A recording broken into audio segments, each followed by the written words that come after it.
This is the Page Publishing Book Club. Good evening. I'm your host, Alice Stockton Rossini, along with Rob Barretts. Just the two of us in here, don't you know?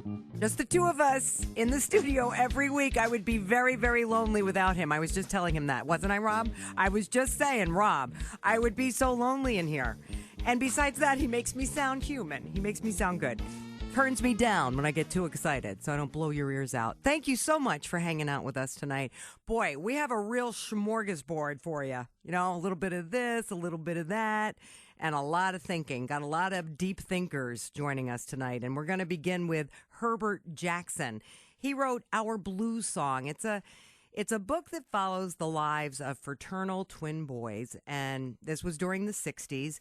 They ended up being adopted by their aunt when they were about 7 years old, and they both took very different paths. And as Herbert says, it was a time when color lines were drawn and redrawn, and that all plays into this book.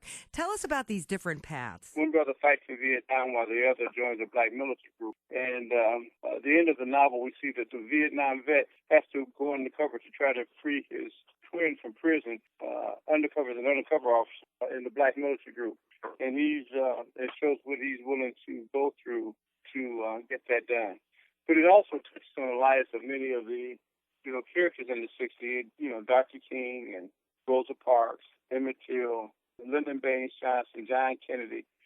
All the characters meet them in a very real or fictional way throughout the book. So you decided to write a book to kind of bring all of these experiences together? Yeah, so that we don't really forget about that time, because it's been written about before, but oftentimes we just sort of forget everything that we've come through so we can be where we are today. A lot of people don't know about Jim Crow. They don't understand how it really was during Dr. King's movie, because everybody, just because they were black, was not what he was doing. And these characters, they take on that responsibility of showing how it really was. And, like the Black Militant Group is not the Black Panthers. It's called a Black Angel of Defense, but they exist at the same time as the Black Panthers. It really is a real vivid look, because my writing has the ability to slow things down, and so you get a real vivid look at exactly what it was to be in those peace marches, to have somebody face-to-face with you quoting Jim Crow messages to you by the situations that they're in. My primary inspiration was, because I've been working on it for about 7 years, trying to get the story together. But to tell it in such a way that it incorporates what the worldview was at the time that I wrote the book, during the time that the characters are going through in the fictional time. And that was, segregation and political fights and the police and battles against in the communities was much more real than it is now. And sometimes we forget, just how far we've come, because today we see those things and people just don't realize that this is nothing the way that it was, at the birth of the Civil Rights Movement. And so this sort of takes it from the birth of the Civil Rights Movement all the way through the end of the 1960s or 1970s. You're trying to give us some perspective on where we've come from. Part of it comes from the fact that, I'm a Vietnam vet, and I started writing because I took some PTSD counseling back in the 80s. And the guy I was counseling with, he said, he had me writing down things about Vietnam. And he said, "You're such an excellent writer. Maybe you ought to take a class and see where it takes you." I took a class at Columbia College, and I won a master's degree fellowship where they paid for 2 years of college. And even though I was still at IBM, I was an executive at IBM. I was an account executive at that point. I did the classes at night, and then I won about several short stories, won awards while I was at Columbia.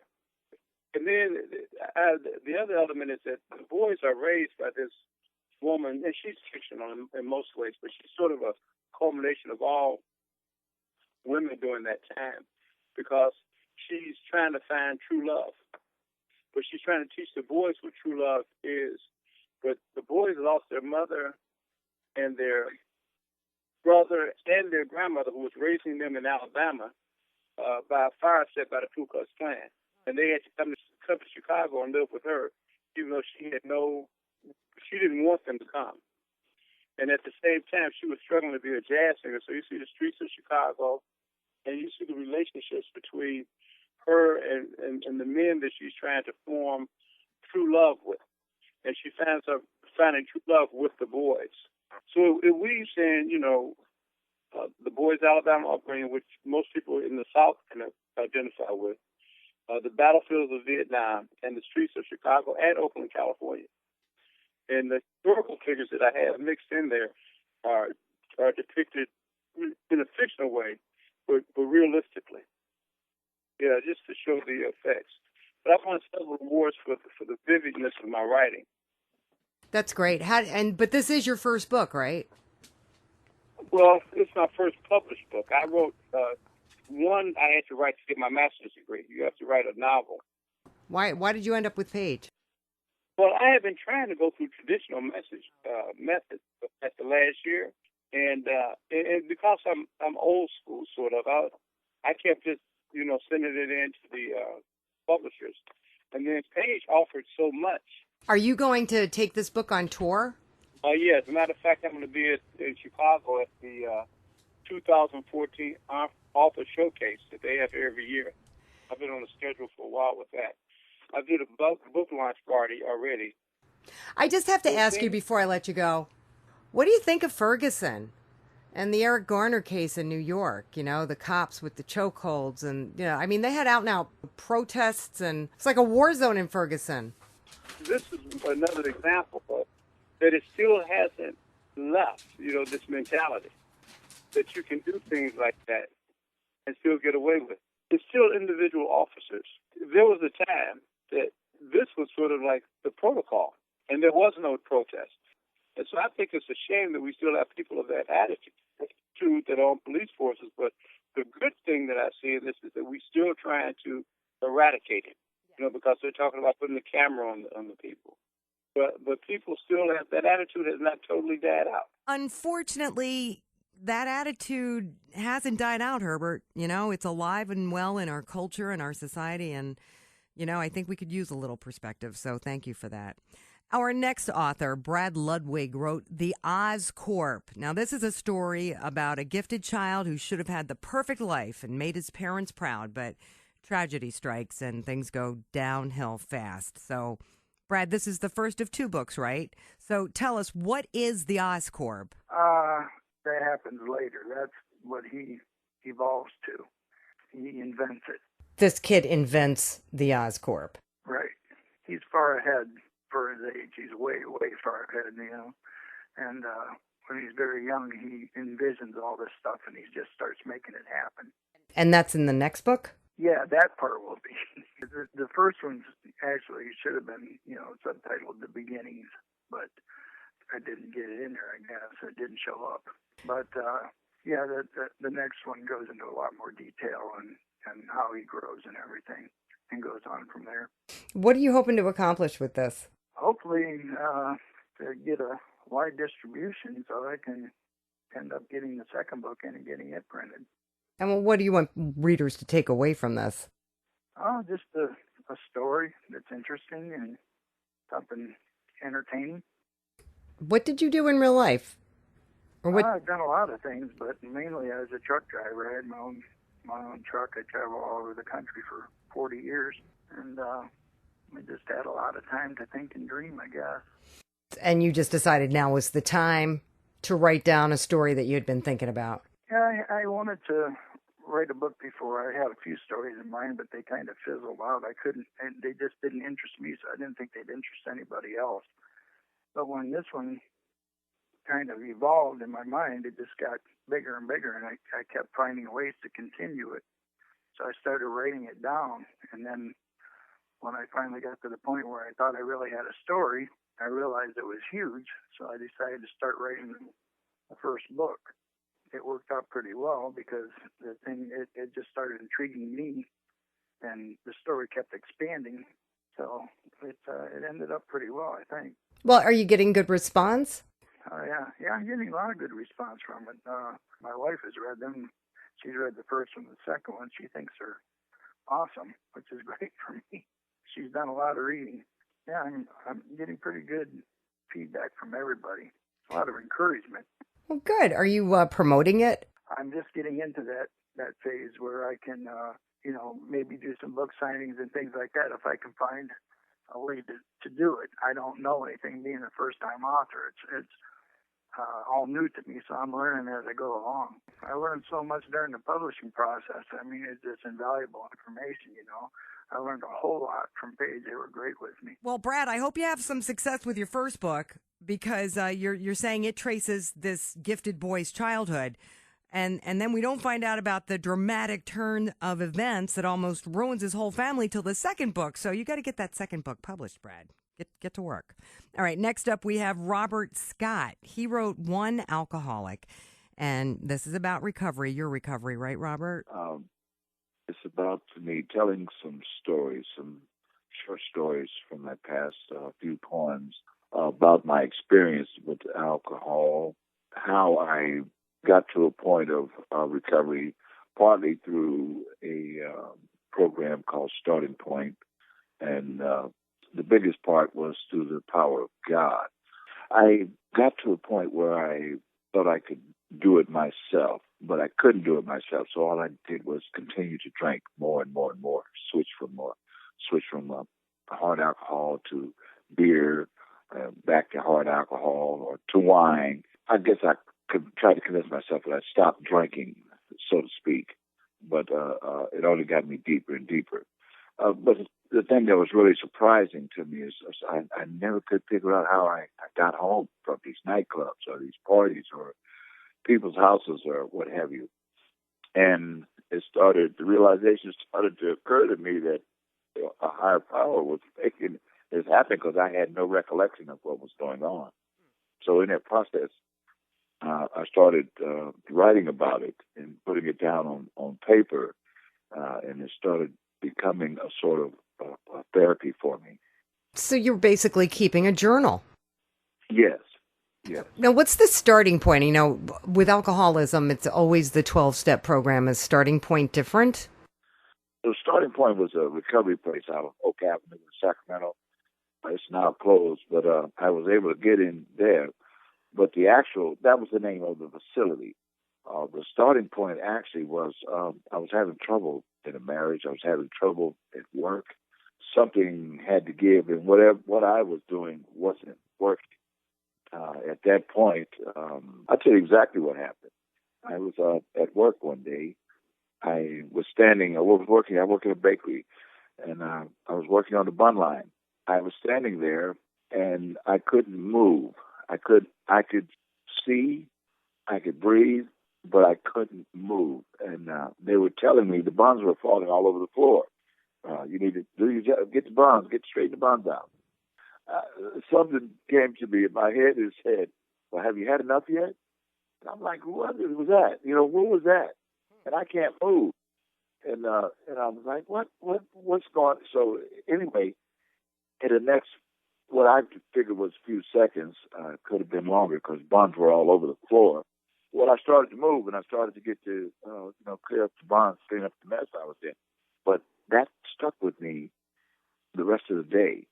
And at that point, what I was going through, it seemed like that was a message from above that, hey, you could either, fix this with my help, or you can go down that road of despair, if that makes any sense to you. You don't know how many times I've heard that story. I think we've all had that story. You reach a point where we make a choice whether or not to listen, but whether it's a voice, whether it's an action, whether it's, I don't know, something happens and it makes you... Something, yeah. Yeah. You either wake up or you make a change, and, obviously you made a change, and good for you. And then you wrote about it. Like, that's awesome, because I would think that would be very useful for people who, might be going down that same road. That's what I'm hoping. Some of that stuff is pretty painful, you know what I mean, just to even write about it. But I try to put a humorous spin so somebody could, some of it's pretty painful, But hopefully somebody can get something. One person gets something out of what I've written, then I've accomplished because God told me this. He said, look, I'm going to help you get sober. I'm going to help you stay sober, but you're going to have to participate. You're going to have to do something to help somebody else, try to help somebody else. So this is the only way that I knew that I could, and plus it was just therapeutic for me. Robert, I always say, anybody who writes a book and puts the amount of time in that it takes to get a book done, and they're doing it solely or, primarily to help somebody else, you're going to be fine. I truly believe that. Some higher power got you this far, and it got you to the point, where you could write this book about your battle with alcohol, and that same power is going to take you to the next level. You just got to believe that.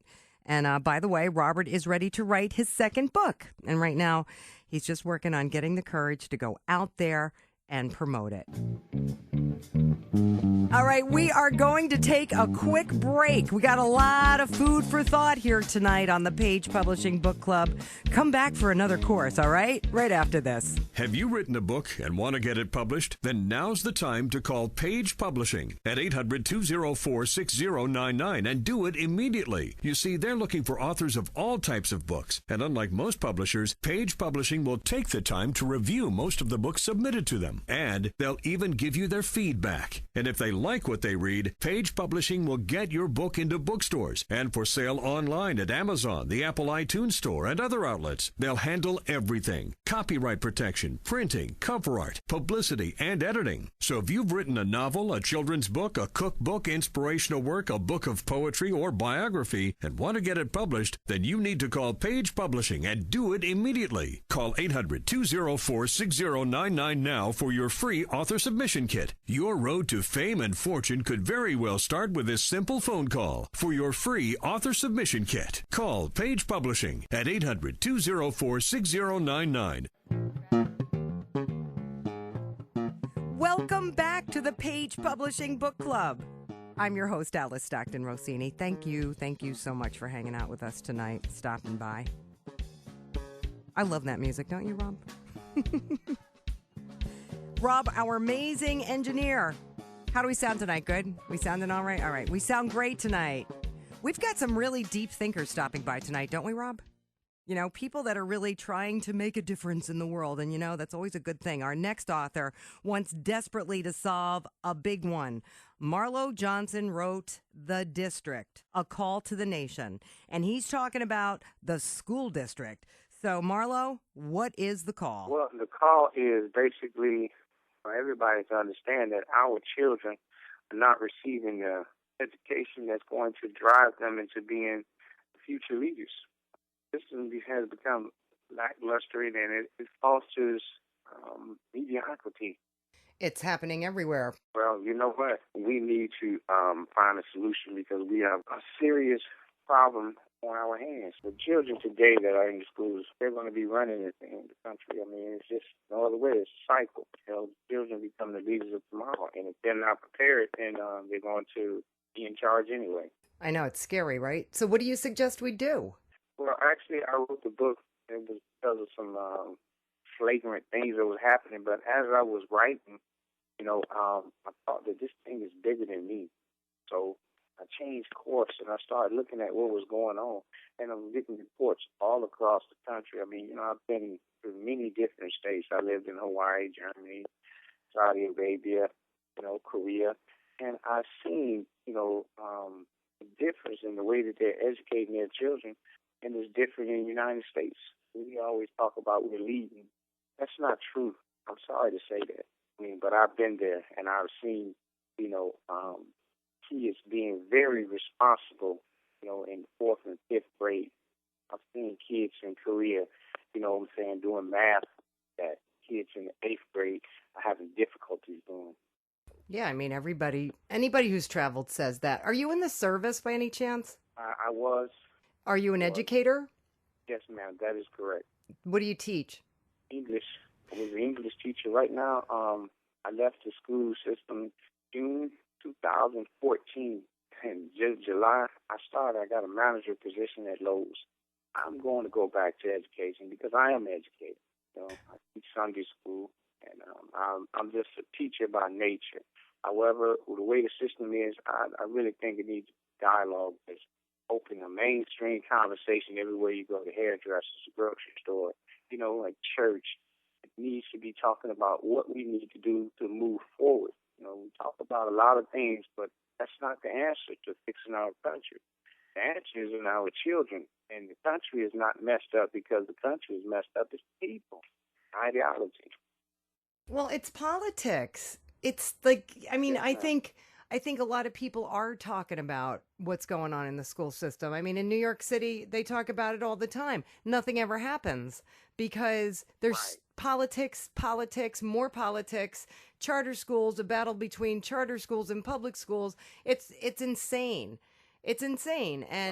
And you're a perfect example, an educator who takes a job as a manager at Lowe's because you're so sick of the system, and you're probably making more money as a manager at Lowe's. So there's like a million. I don't even know where to begin. I mean, our government, they had the No Child Left Behind. It was a dismal failure. It left everybody behind. Teachers have ideas. They don't want to listen to the teachers. They don't want to listen to new ideas. Educators are afraid of parents who say, "Oh, no, not my kid. My kid didn't do anything wrong." It's a big mess, and I don't know. You need to read my book. You need to read my book because you're hitting there. Yeah. And I have a video on YouTube where it has George Bush right on the front of it with No Child Left Behind. Oh, I love that. The video I have on YouTube. So it is. You're absolutely, you hit me on the head. So basically, you get it. But we need to have more people understand it, and we need to fight through the bureaucracy. I believe that in different areas there are different needs for the children, and just one size fits all. It is wrecking our children's future. Good luck. Get the conversation. The conversation is going. Add to it. We need answers. We need to wait. Like you said, we need to figure out how to bust through the bureaucracy, and each district has to look at what their issues are. I agree with you. That's what the problem with No Child Left Behind was. And there is no one size fits all. And it's so frustrating. I come from a family of educators. Dinner time, holiday time, the stories are horrendous. So I cannot put all the blame on the educators. The parents have to take some type of responsibility as well. I mean, you can't blame the teachers. When I was coming up, and I'm just to be honest, when I was coming up, I couldn't go home and tell my parents that teacher told me to shut up because I'm in trouble now. I mean, now I'm, under the gun. Well, why did that teacher tell you to shut up? And it's going to be a phone call to the school to follow up to see what's going on. And also, they was able to deal with you accordingly in the school, and you were begging, please don't call my parents. Now you have children as contrary. Oh, you can call my mama, and things like that, because the parents are going to come and hear what they say, and not even, get both sides of the story. Oh, you're picking on my child. And no, nobody has time in the education field anymore to pick on a child. We are overwhelmed, and as a matter of fact, we do more work than the students do now. Marlo, you know what? We could go on all night on this one. And it's times like this, I wish we could take phone calls, because I would love for my sister, my brother-in-law, my mother, my friends who are all teachers, I would love for them to call in and get a discussion going on what's really happening in the classroom, what really needs to be done. Ask the teachers. Why don't they ever ask the teachers? It's true in any business. It's the people on the front lines who know what's wrong, and a lot of times have a pretty good idea how to fix it. They are the ones in the trenches, but a lot of times they're the last people that anybody ever talks to. We have administrators who are afraid to stand up to parents. Their hands are tied. When it comes to getting rid of bad teachers, they have difficulty supporting good teachers. It's a mess. I'm on my soapbox, right? Sorry about that. I can't help it. I feel very strongly about this whole teaching thing. So thank you, Marlo. You know what? I think we need to lighten it up just a little bit. And Lovina Lee may be just the woman for the job. She is in the Ozark Mountains of Arkansas, and she wrote, "Build a bridge and get over it," or "Misery is optional." Misery is optional, so build a bridge and get over it. And what is that about? Well, so many people, when they have problems in their lives, they dwell on it, and they get mired down in it. when in fact you have to do your best to solve it, and if you can't solve it, then you move on. Because if you can't solve it, why dwell on it? So move on and make something better out of whatever the problem is. Did this come out of you watching people and just getting sick and tired of people wallowing in self-pity?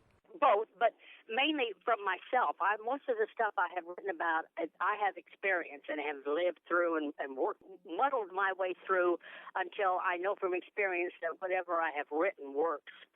And it just makes life so much simpler. For instance, when my marriage broke up, I spent years blaming myself, and then all of a sudden I realized one day I had done all I could to make it work, and it didn't. So move on, get on with it, and I did, and then life gets much better every time you pass through one of those murky situations in your life. You get stronger, wiser, and more eager to be happy. But there's always that period where you might find it difficult to get out of bed because you feel like such a loser. Like that period that you got to get through. I have my little pity parties for about a day, and then I feel much better, and I go on and I say, I also have a philosophy that you get out of life exactly what God wants you to have every minute of your day. So when I get up and something bad happens, makes me feel really down, I say, okay, God, get me over this. I'll wait till you give me the courage or the knowledge to get through it. And then I do, because he always does. He always brings you through the dark parts of your life. It's hard to trust that sometimes, Lavina. Oh, very, very. It's a hard lesson to learn. But once you do, and you still fall back into questioning yourself and questioning. Well, I never question God. I don't have that prerogative to do that. But because, as I say, He knows exactly what He wants for us every minute of the day. And whatever He wants for me, if it's bad, then I'm willing to accept that and go on until something good comes along, until He puts something good in my life to counteract the bad. So you came to a point where you felt the need to write this book.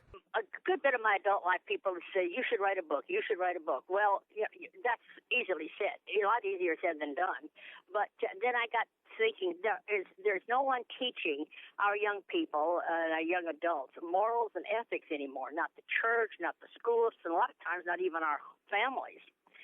And so I thought, I have this knowledge that I know works because I've experienced it. So maybe if I put it down on paper, somebody will read it, and it will help them realize that they're wallowing in self-pity or self-doubt, and that's useless. It's just non-productive.